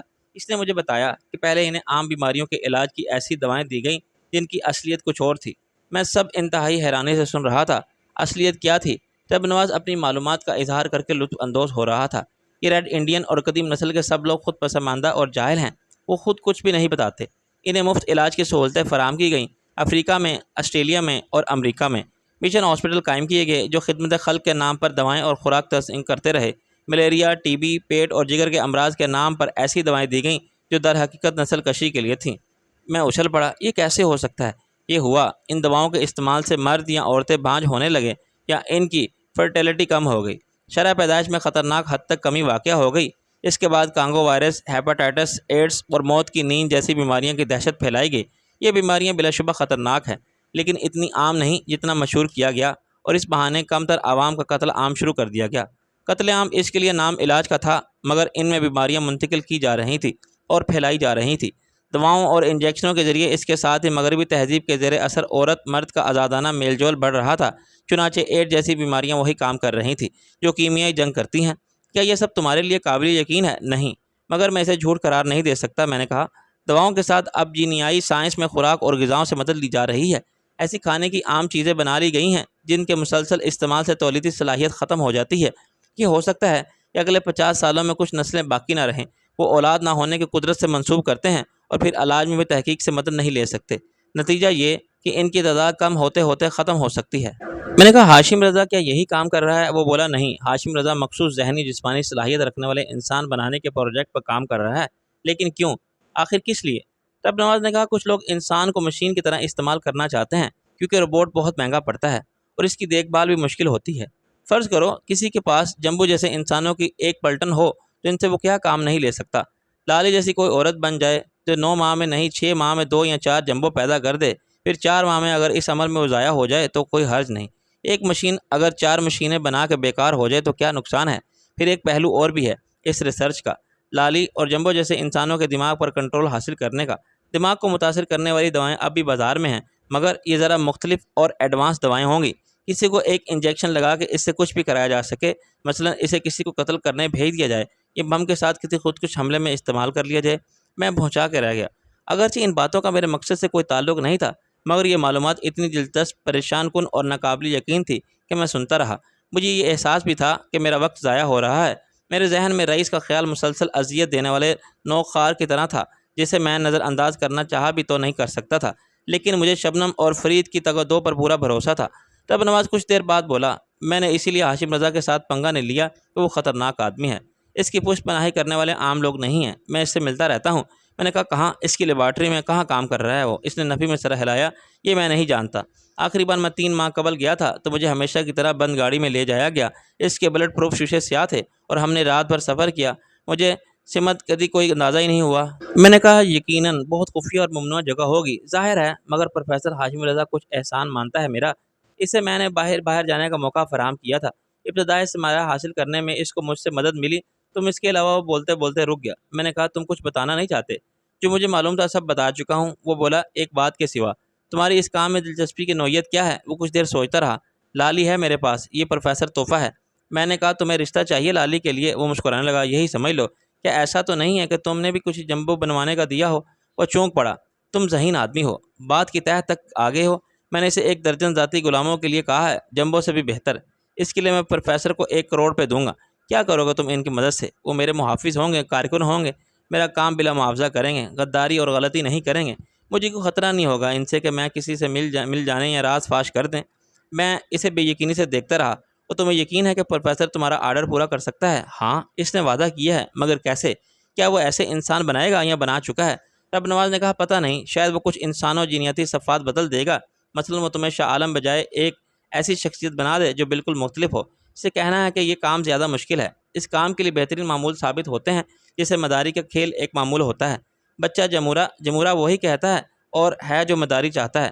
میں نے اپنے سر کو جھٹکا، رب نواز میرا دماغ خراب ہو جائے گا اگر میں تمہاری یہ باتیں سنتا رہا۔ آل رائٹ، ہم کام کی بات کرتے ہیں۔ اچھا یہ بتاؤ تمہارا پلان کیا ہے؟ میں نے کہا کیا تمہارے پاس باہر بھیجنے کے لیے مال ہے؟ وہ بولا مال تو ہے، مگر مجھے گارنٹی چاہیے۔ کیسی گارنٹی؟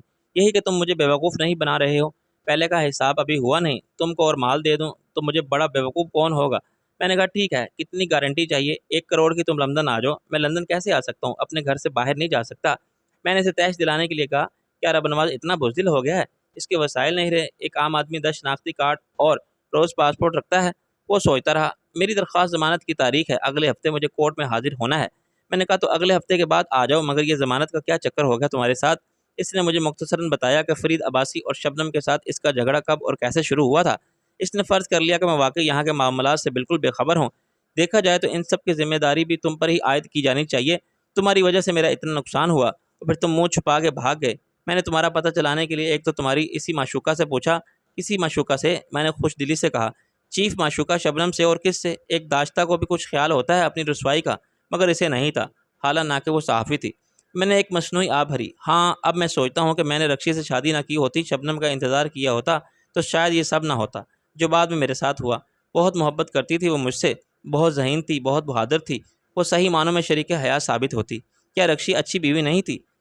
بیوی اچھی تھی گھر کی حد تک، مگر میں سمجھتا ہوں شریک حیات ایسی ہو جو گھر کے ساتھ باہر کے معاملات میں بھی اتنی ہی قابل اعتماد ہو۔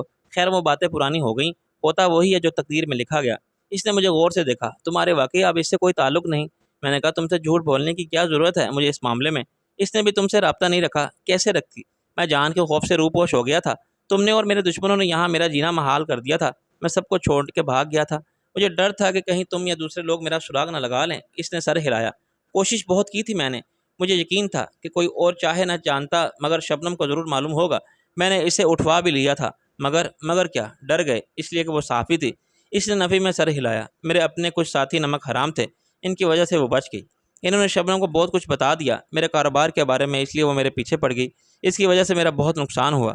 مجھے شک ہے کہ وہ میرا 3 کروڑ کا مال دبائے بیٹھی ہے۔ 3 کروڑ کا مال؟ ہاں، اس نے مجھ سے سودا کرنے کی کوشش کی تھی۔ اینٹی نارکوٹکس والوں نے اسے بتا دیا ہوگا کہ مگر وہ خود لالچ میں پڑ گئی۔ یہ بھی ہو سکتا ہے کہ مال کسی اور کے پاس ہو اور اس نے شبنم کے ذریعے مجھ سے سودا کرنے کا سوچا ہو۔ میں نے کہا پھر سودا ہوا کیوں نہیں؟ بس مجھ سے کچھ زیادتی ہو گئی شبنم کے معاملے میں اور وہ ہتے سے اکھڑ گئی۔ میں نے رکشی سے بھی پوچھنے کی کوشش کی اسے میرا کیا تعلق رہا تھا۔ میں نے اسے طلاق دے دی تھی۔ رب نواز کچھ سوچتا رہا۔ ایک وکیل سے شادی کر لی ہے اس نے۔ میرا خیال تھا کہ رکشی کے ساتھ تمہارے مالی معاملات چل رہے ہوں گے، اسے یقیناً علم ہوگا کہ تم کہاں ہو۔ آسانی سے تو کوئی بات معلوم نہیں ہوتی۔ میں نے اپنے آدمی اس کے پیچھے لگا دیے تھے، وہ الگ میری دشمن ہو گئی۔ میں نے کہا رکشی میں اتنا دم کہاں؟ ہاں مگر اس کا شوہر بڑی ٹیڑھی چیز ہے۔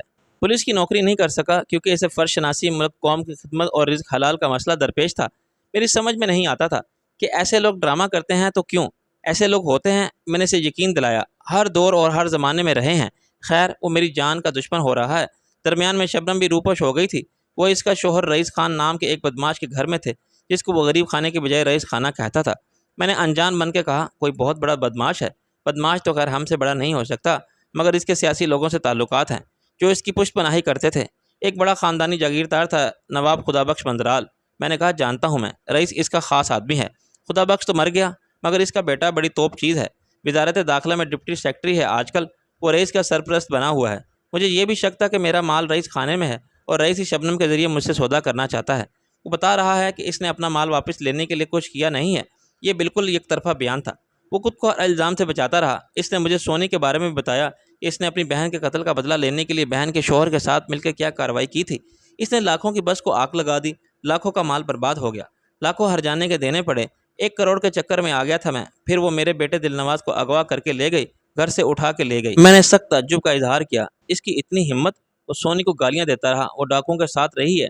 مجھے شک ہے کہ اس کے ساتھ جو داڑھی والا جن ہے نا، شبنم کے ساتھ، وہ پہلے سونی کا یار تھا۔ کوئی پرانا پاپی ہے، پہلے ڈاکو تھا، اب بھیس بدل کے پھر رہا ہے۔ کبھی شبنم کا ڈرائیور بن جاتا ہے، کبھی چراغ علی بھاگ علی، کبھی ناصر عظیم۔ اس نے داڑھی والے جن کے بارے میں وہ سب بتایا جو میں پہلے سے جانتا تھا۔ اس نے رئیس خانے میں آگ لگوانے کا ذکر بھی کیا۔ میں منتظر رہا کہ وہ رئیس کے دوہرے قتل کے الزام میں گرفتاری کا ذکر بھی کرے مگر اس سے اچانک مجھ سے پوچھ لیا تم جانتے ہو کسی ناصر عظیم کو؟ میرا اوپر کا سانس اوپر اور نیچے کا نیچے رہ گیا۔ ذہنی طور پر میں اس سوال کے لیے بالکل تیار نہیں تھا۔ اچھی بات یہ ہوئی کہ رب نواز نے سوال بڑے کیجول انداز میں کیا تھا۔ اس کا سوال ختم ہونے سے پہلے ہی گھر کے اندر کوئی شیشے کا برتن ایک چھناکے سے ٹوٹا اور اس کی توجہ میرے چہرے پر ظاہر ہونے والے جذبات کے رد عمل پر نہ رہی۔ میں نے بڑی کوشش کی کہ اسے اپنی حیرانی کو ظاہر نہ ہونے دیا اور سوچتے ہوئے سر ہلا دیا۔ مجھے یاد نہیں پڑتا یہ نام، کوئی ناصر عظیم ہے۔ وہ بے خیالی میں بولا جانتا بھی میں نہیں، ایسا ہی ایک غیر معروف سا بزنس مین ہے، پھر اس کا کیا ذکر؟ وہ بولا اس کی وجہ سے ایک عجیب صورتحال بن گئی تھی، پولیس نے اسے پکڑ لیا تھا چراغ دن ولد باغ علی سمجھ کے۔ کون چراغ علی؟ وہی یار جس کا میں بتا رہا ہوں، داڑھی والا جن کہتا ہے اپنے آپ کو۔ اس نے یقیناً نقلی داڑھی لگا رکھی ہے، اس کے بال ملنگوں جیسے بڑے بڑے تھے۔ میں نے سرسری لہجے میں کہا کیا پتہ ہے وہ بھی وگ ہو، وہ وگ ہی ہوگی۔ رب نواز کے ذہن میں میری سجیشن کو قبول کر لیا۔ یہ ناصر عظیم تو خیر کاروباری آدمی ہے، اپنے کام سے کام رکھنے والا، اور اسے لوگ جانتے ہیں۔ ایک ڈاکٹر کمال ہے۔ میں نے کہا وہ کمال کلینک والا؟ وہ کمال کا ہاسپٹل ہے اب۔ وہ ناصر عظیم کو بچپن سے جانتا ہے، دونوں ایک ساتھ تھے یتیم خانے میں، دونوں ماں باپ کا کچھ پتہ نہیں، وہیں پرورش پائی تھی۔ شروع میں پھر کمال کو کسی ڈاکٹر نے گود لے لیا۔ یہ ناصر عظیم بھی کم کرنل خان کے گھر میں رہا۔ فلم ایکٹرس نیلم 10 سال سے جانتی ہے اسے۔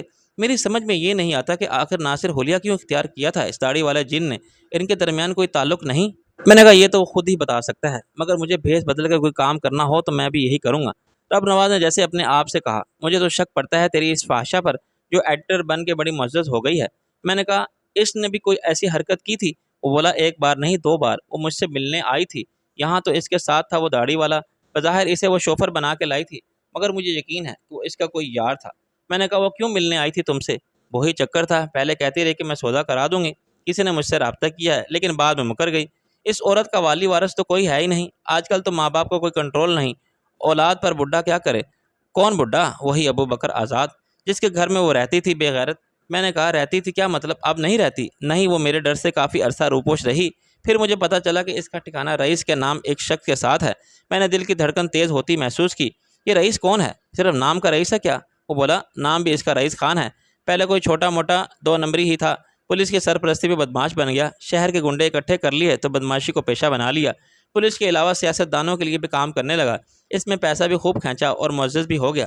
ابھی کچھ عرصہ پہلے تک خدا بخش منترال کے ساتھ تھا، وہ بڑا اثر رسوخ والا بندہ تھا، اس کے بیٹے آج بڑے اعلیٰ عہدوں پر ہیں، ان کی وجہ سے رئیس کی پہنچ بہت اوپر تک ہے۔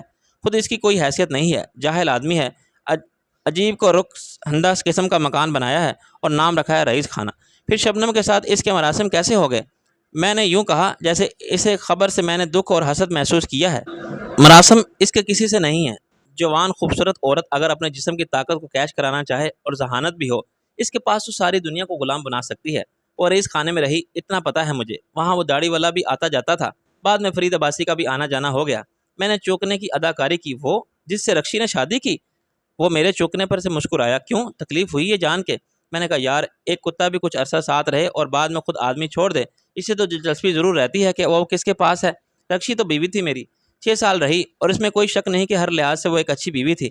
بس میں اچھا شوہر نہیں تھا۔ وہ کہاں تک برداشت کرتی، گھر میں ہی جلتی کرتی رہتی تھی، میں باہر عیاشی کرتا پھرتا تھا۔ وہ رہنا نہیں چاہتی تھی تمہارے ساتھ، یا تم نے خود ہی چھوڑ دیا؟ اسے سچ بتانا۔ میں نے کہا میں نے خود ہی چھوڑ دیا تھا، زبردستی کیا فائدہ؟ وہ جیسا شوہر چاہتی تھی ویسا میں بن نہیں سکتا تھا۔ خیر اب اسے مل گیا ہے ایسا ہی شوہر۔ یہ فرید عباسی بالکل الٹی کھوپڑی کا آدمی ہے، سب سے بڑھ کر وہی میری جان کا دشمن ہو رہا ہے۔ میں نے کہا اس کے ساتھ تمہاری کیا دشمنی؟ رب نواز بولا، ایک بڑی عجیب سی تقدم بن گئی تھی رئیس خانے میں۔ تمہاری معشوقہ اور اس کا نیا قسم، وہ داڑھی والا، یہ وکیل فرید عباسی اور رئیس، معلوم نہیں ان کا آپس میں کیا تعلق تھا۔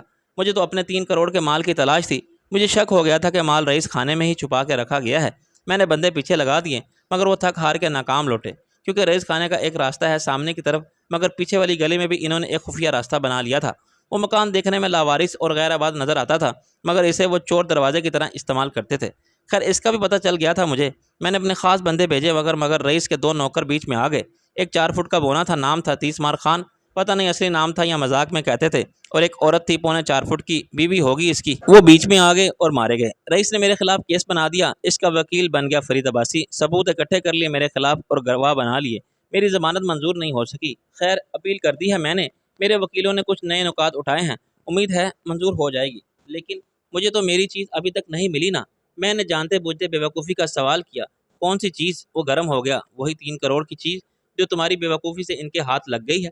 میں نے کہا تمہیں پکا یقین ہے کہ وہ چیز وہاں ہے؟ میں نے آگ لگوا دی تھی رئیس خانے میں، میرے اپنے بندے وہاں فائر مین بن کے پہنچ گئے تھے، سب دیکھ لیا انہوں نے، مگر کچھ ملا نہیں، پھر جل کے راکھ ہو گیا۔ وہ افسوس سے سر ہلانے لگا۔ میں بے نیازی کے انداز میں پرسکون اور شرمسار سا بیٹھا رہا اور انتظار کرتا رہا کہ وہ آگے کچھ بولے۔ رئیس کے بارے میں یہ بتایا کہ اسے کس طرح دوہرے قتل کے جھوٹے الزام میں گرفتار کرا دیا گیا ہے، اور پولیس اس سے کیا معلوم کرنے کی کوشش کر رہی ہے۔ رئیس خانے سے ملنے والی 2 لاشیں کس کی تھیں اور کس کے اشارے پر وہاں ڈالی گئی تھی؟ لیکن رب نواز کچھ اور سوچنے لگا۔ وہ رئیس کی فرد جرم کے بارے میں کچھ نہیں جانتا تھا یا مجھے کچھ بتانے سے گریز کر رہا تھا۔ مجھے اندازہ تھا کہ حقیقت کو اس نے کس حد تک رنگ آمیزی سے اپنے موافقت میں کر لیا تھا۔ اس کے بیان سے یہ تاثر ملتا تھا کہ مخالف حالات کی تشکیل میں اس کا کوئی کردار نہیں تھا۔ اس نے جو بھی کیا وہ غلط نہیں تھا، اسے دوسروں نے غلط بنا دیا تھا۔ یہ ایسا ہی تھا جیسے کوئی کہے کہ میں نے تو ایک ریوالور سے فائر کرنے کے سوا کچھ نہیں کیا تھا، قتل کا جرم مجھ پر بنایا پولیس نے، قاتل کہلایا میں قانون کی وجہ سے، ورنہ میں قاتل نہیں تھا۔ کچھ دیر بولا، تم شبنم سے ملو۔ میں چوکا، کیوں ملوں میں اس سے؟ تم اس سے پوچھ سکتے ہو کہ وہ 3 کروڑ کا مال اب کس کے پاس ہو سکتا ہے؟ وہ سودا کرا رہی تھی تو کس کے لیے؟ وہ کون لوگ تھے؟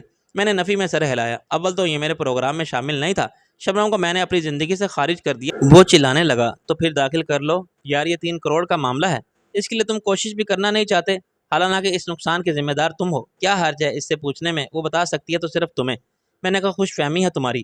اول تو وہ بھی مجھے نہیں ملنا چاہے گی، میں نے اس کے ساتھ کبھی اچھا سلوک نہیں کیا اور وہ مجھے بھول چکی ہے۔ اگر میں نے اس موضوع کو چھیڑا تو سمجھ جائے گی کہ میں اس کے جذباتی احساسات سے بیوقوف بنا کے اپنا الو سیدھا کرنے آیا ہوں، لیکن میں کوشش ضرور کروں گا اپنے طریقے سے، ایسے کہ اسے شک نہ ہو۔ یعنی تم ملو گے اس سے؟ پہلے مجھے اس کاری ایکشن دیکھنا پڑے گا، اس کے مطابق ہی کوئی پلان سامنے آئے گا۔ اگر اس نے پھر مجھے لفٹ کرائی تو شاید مجھے یہ بات پوچھنے کا موقع مل جائے۔ وہ کچھ پر امید ہو گیا، ہو سکتا ہے وہ خود یہ خبر پڑھ کے تمہارے فون کا انتظار کرے، اس لڑکی فرزانہ سے پوچھے تمہاری تلاش میں نکل کھڑی ہو۔ میں نے کہا کسی کا مجھ تک پہنچنا تو مشکل ہے، بلکہ ناممکن۔ اس کو کچھ بھی معلوم نہیں ہونے سے پہلے میں واپس چلا جاؤں گا۔ آخر اتنی جلدی کیوں ہے تمہیں؟ میری بیوی کراچی میں میری منتظر ہوگی، ہماری واپسی کے ٹکٹ پر سیٹ کنفرم بھی ہو چکی ہے، اور میں اپنا قیام یہاں اور نہیں کر سکتا۔ کیوں؟ تمہارے نہ ہونے سے لندن ادھر ادھر ہو جائے گا۔ میں نے سکون سے کہا، وہاں میری بیوی کی ماں سخت بیمار تھی، اچانک بیمار ہو گئی تھی، مگر میں یہاں آنے کے پروگرام بنا چکا تھا۔ اچانک اس کا لہجہ بدل گیا۔ مجھے ایسا لگتا ہے کہ تم ایک جھوٹ کو چھپانے کے لیے دوسرا جھوٹ بولتے جا رہے ہو، بیوقوف بنا رہے ہو مجھے۔ میں نے کہا میں نے کوئی جھوٹ نہیں بولا، اور یہاں بھی اپنی مرضی سے آیا تھا، صرف تم سے ملنے۔ تم اپنی آمد کو اس قدر خفیہ کیوں رکھنا چاہتے ہو؟ میں نے کہا کیا تم جانتے نہیں میرے خلاف عدالتوں میں کتنے مقدمات چل رہے تھے؟ میں ایک مفرور مجرم ہوں اور رہوں گا۔ بکواس بند کرو۔ اس نے اچانک فون میرے سامنے رکھ دیا۔ اور شبنم سے بات کرو۔ میں نے کچھ کہنے کی کوشش کی۔ ابھی؟ ہاں ابھی۔ اس نے فون نمبر ڈائل کر کے ریسیور مجھے تھما دیا۔ میں نے ریسیور واپس رکھ دیا۔ تم ایسے زبردستی نہیں کر سکتے میرے ساتھ۔ میں سب کچھ کر سکتا ہوں، وہ غرا کے بولا۔ تمہیں ایک پنجرے میں ڈال کے نمائش کے لیے رکھ سکتا ہوں اور سب کو بلا سکتا ہوں کہ تمہیں آ کے دیکھ لیں۔ میری مرضی کے بغیر تم باہر نہیں جا سکتے۔ میں نے اپنے چہرے پر شکست خوردی کے جذبات طاری کر لیے۔ اوکے، میں بات کرتا ہوں شبنم سے، نمبر ملاؤ۔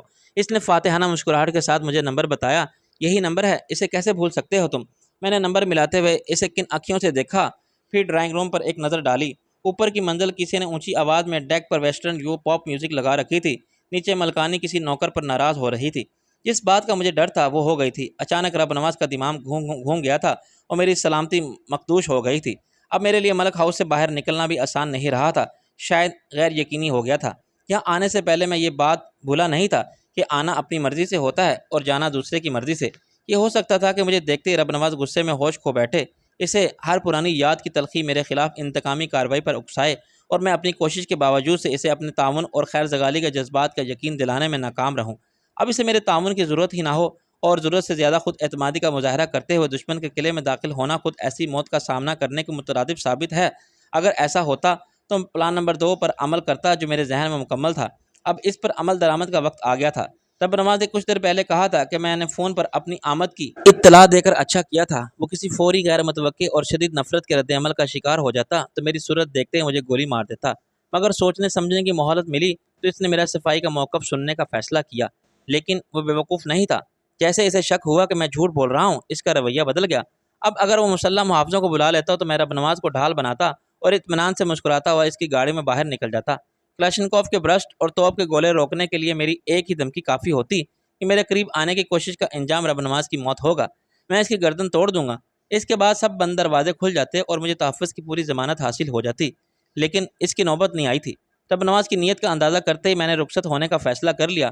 فون گھماتے ہوئے میں نے یہ ظاہر کیا کہ جیسے مجھے شبنم کا نمبر مصروف مل رہا ہے۔ میری ساری توجہ ڈائل گھمانے پر مرکوز تھی۔ رب نواز میرے دائیں جانب والے صوفے پر نیم دراز تھا۔ پھر وہ سیدھا ہو کے بیٹھ گیا اور مجھ جیسے میری جیسی چھٹی حص نے بتا دیا کہ اگلے لمحے وہ ریوالور نکال لے گا جو وہ اپنی حفاظت کے لیے ہر جگہ ساتھ رکھتا ہے۔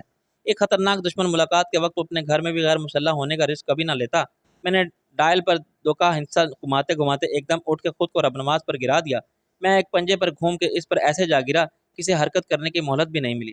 اس کے جسم نے ایک ریلیکس ایکشن میں مجھے دھکیلنا چاہا، مگر اس کے ہاتھ حرکت میں پوری طرح آزادانہ تھے۔ میں نے آواز نکالنے سے پہلے اس کی گردن دبوچ لی اور اس کی کنپٹی پر کہنی کا بھرپور وار کیا۔ وہ ایک تڑپ کے ساتھ ڈھیلا پڑ گیا۔ اگر میں اس کو ایک اور ہاتھ رسید کر دیتا تو شاید وہ مر جاتا۔ جب میں اٹھا تو رب نواز پہلے کی طرح صوفے پر نیم دراز تھا۔ میں نے اس کا سر پیچھے کی طرف پش کے ساتھ لگا دیا۔ اسے سامنے سے دیکھتا تو وہ سوتا ہوا دکھائی دیتا۔ افراتفری میں فرار ہونا بھی اپنی پوزیشن کو مشکوک بنانے کے مترادف ہوتا۔ اسے احتیاط نے مجھے بچا لیا۔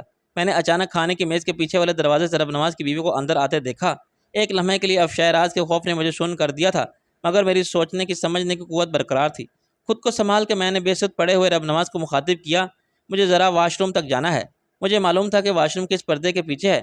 میں نے کسی سے بھی سوال نہیں کیا تھا۔ ملکانی نے آتن ہاتھ ہلا دیا، ادھر چلے جاؤ۔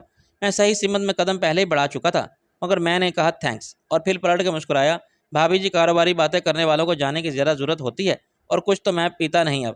اس نے کچھ حیرانی اور طنز سے کہا، اچھا، یہاں اسلامی جمہوریہ پاکستان میں پینا جرم بھی تھا اور گناہ بھی، تو آپ میں خوار رہے اور وہ وہاں سوسائٹی کے آداب میں شامل تھا تو آپ نے توبہ کر لی۔ میں نے کچھ شرمندگی ظاہر کی، بس اب کیا کہا جائے، اس کے سوا کہ خدا جب توفیق دیتا ہے تو کافر بھی مسلمان ہو جاتا ہے۔ وہ تبسم سے انداز مسکرا کے پلٹ گئی۔ چائے کافی؟ میں نے کہا چائے ہو تو خوب، کافی ہو تو بہت خوب۔ چند قدم باتھ روم کے دروازے کی طرف چلا۔ ملکانی کے دروازے سے غائب ہوتے ہی میں نے رخ بدلا اور پورچ کے دروازے کی طرف چل پڑا۔ ڈرائنگ روم سے نکلنے میں مجھے چند ہی سیکنڈ لگے، مگر اب میرے سامنے گیٹ تک کم سے کم بھی 100 فٹ کا فاصلہ تھا، جو مجھے کسی گھبراہٹ یا عجلت کا مظاہرہ کیے بغیر طے کرنا تھا، کیونکہ گیٹ کھولنے کے لیے مستعد ہو جانے والے سیکورٹی گارڈ کی نظر مجھ پر تھی۔ میرے پاس اپنی حفاظت کے لیے کچھ بھی نہیں تھا اور اس میں نے دانستہ کیا تھا، میرے پاس ریوالور ہوتا تو گیٹ نصب سکینر خاموشی سے اس کا ایکس رے جیسا عکس اندر کسی مانیٹر پر پیش کر دیتا اور داخلے کی اجازت ملنے سے پہلے مجھ سے اسلحہ رکھوا لیا جاتا۔ ملکانی کسی وجہ سے لوٹ کے ڈرائنگ روم میں آ سکی تھی، وہاں وہ کسی کام سے ہی آئی تھی کہ میں نے کافی طلب کر کے اسے واپس بھیج دیا، لیکن رب نواز کو دیکھ کے اسے فوراً شک نہیں ہو سکتا تھا۔ وہ سمجھتی تھی کہ میں ابھی تک وہیں واش روم میں ہوں اور تھکن کے باعث اس کے شوہر کی آنکھ لگ گئی ہے۔ میرے اطمینان کو 1 لاکھ وولٹ کا شاک لگا جب اچانک میرے پیچھے سے ملکانی نے سوال داغ دیا، یہ کیا ہے کہ بغیر پیے چائے پیے بغیر ہی جا رہے ہو؟ میرے قدم پتھر کے ہو گئے، لیکن 1 سیکنڈ بعد میں اطمینان سے گھوم گیا۔ کچھ کاغذات ہیں گاڑی میں، وہ لے آؤں۔ ملکانی گیلری سے پورچ میں آ گئی تھی۔ میں بھی سوچ میں پڑ گئی تھی کہ ایک اتنا بہادر آدمی چوروں کی طرح کیوں جا رہا ہے۔ میں نے ہنس کے کہا، چور سمجھتا تو غلط نہیں، مگر بہادر ہونے کی سند کیسے مل گئی مجھے؟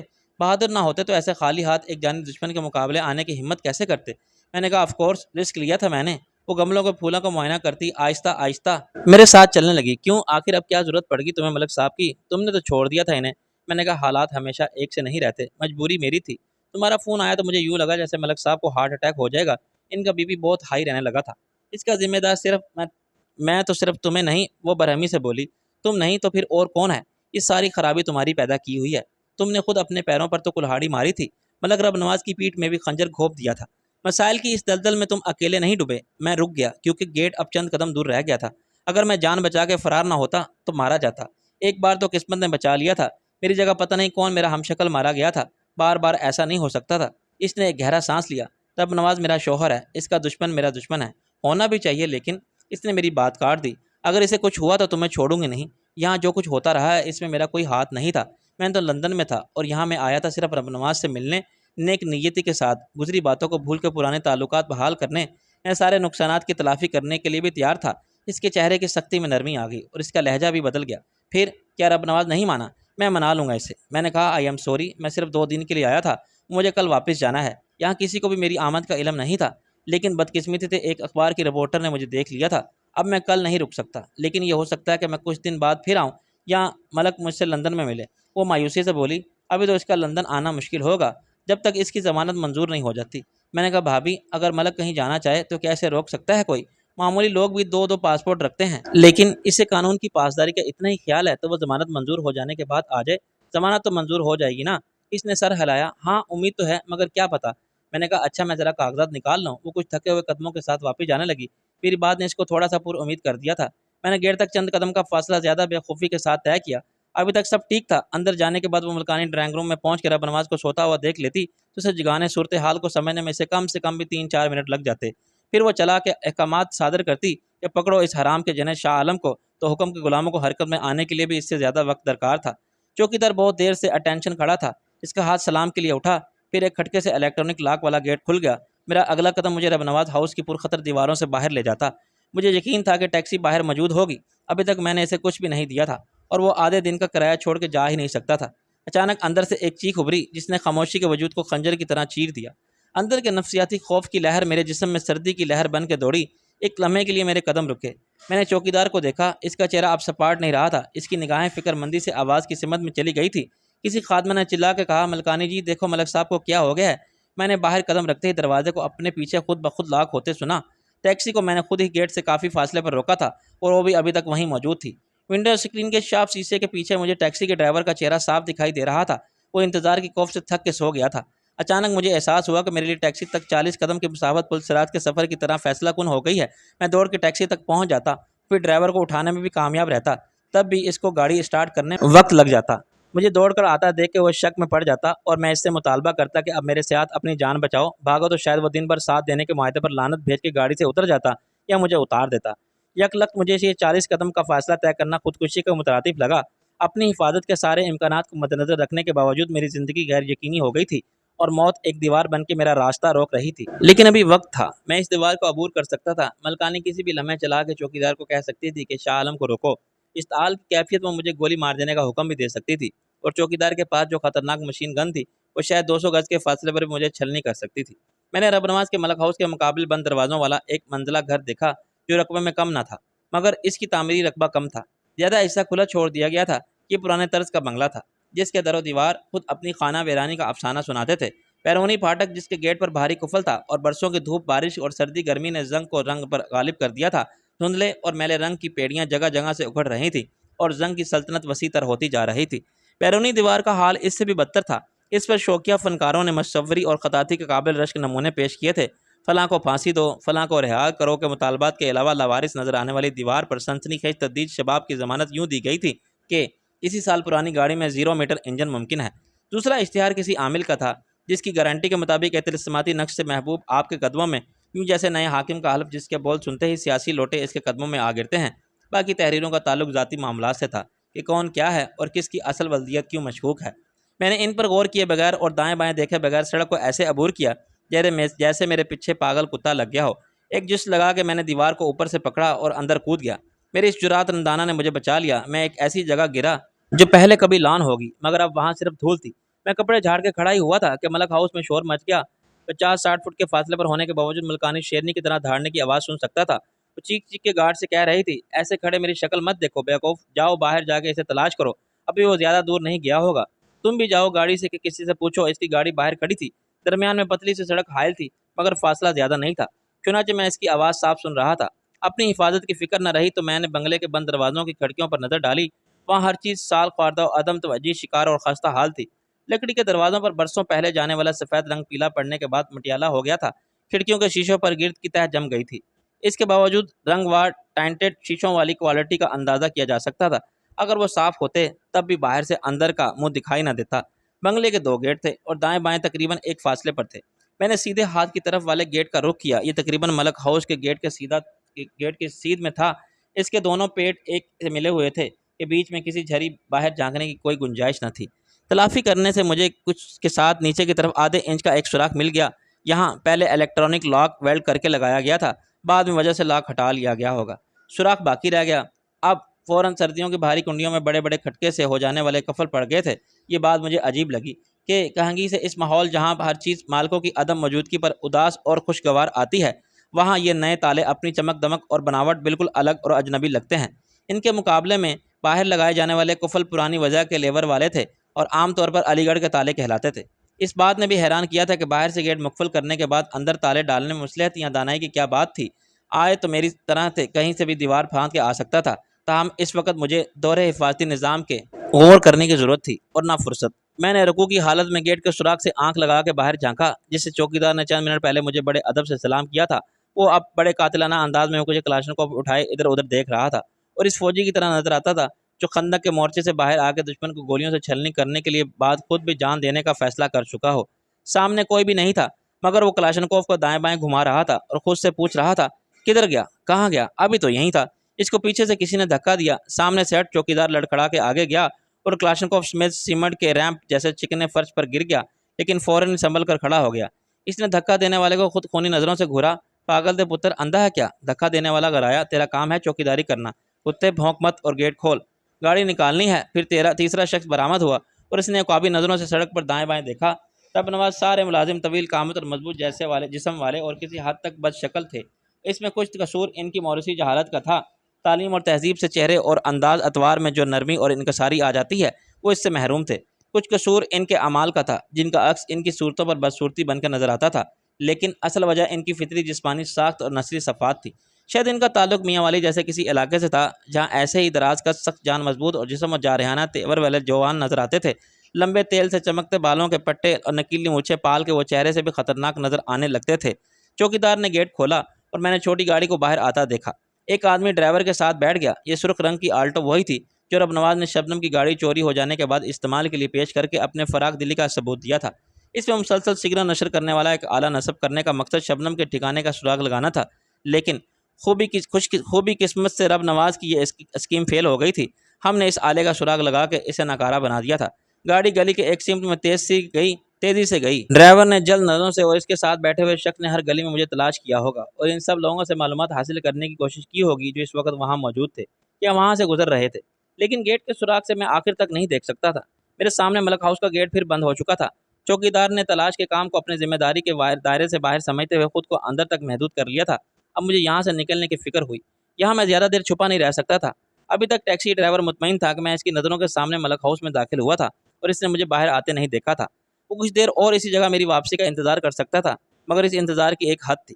اگلے 2-3 گھنٹوں میں شاید اس کا حوصلہ جواب دے جاتا اور شام کے بعد رات کا اندھیرا پھیلنے لگتا تو اس کی پریشانی اتنی بڑھ جاتی کہ وہ گیٹ تک جا کے چوکیدار سے میرے بارے میں پوچھتا کہ اس صاحب نے ٹیکسی دن بھر کے لیے لی تھی، کیا وہ اندر ہی ہیں؟ اگر ہیں تو اس سے پوچھو کہ ابھی واپس میں دیر ہے تو بتا دیں، میں ایک پیاری چائے پی کے آ جاتا ہوں۔ دوپہر سے کچھ بھی کھانے کو نہیں ملا۔ یہ سوال کر کے ٹیکسی ڈرائیور مشکل میں پڑ جاتا۔ ملکانی خود اس سے تفتیش کرتی اور ہوش میں آنے کے بعد ملک خود اسے پوچھ کے حوالے کرنے کی دھمکی دے کر پوچھتا کہ وہ مجھے کہاں سے لے کر آیا تھا۔ اور ملک ہاؤس پہنچنے سے پہلے کہاں کہاں لے گیا تھا۔ ظاہر ہے ٹیکسی ڈرائیور اسے سب بتا دیتا، لیکن وہ میرے ٹھکانے کے بارے میں کچھ نہیں جانتا تھا۔ میں نے اسے راہ چلتے سڑک پر روکا تھا۔ رب نواز کے ساتھ میری میٹنگ غیر متوقع طور پر طویل بھی ہو گئی تھی۔ یہاں آنے سے پہلے خود بھی مجھے اندازہ نہ تھا کہ باتوں میں 4 گھنٹے گزر جائیں گے۔ میں کسی کو کچھ بتا کے نہیں آیا تھا، اور موجودہ حالات میں میرا 4 گھنٹے تک غائب رہنا سب کو تشویش میں مبتلا کر سکتا تھا۔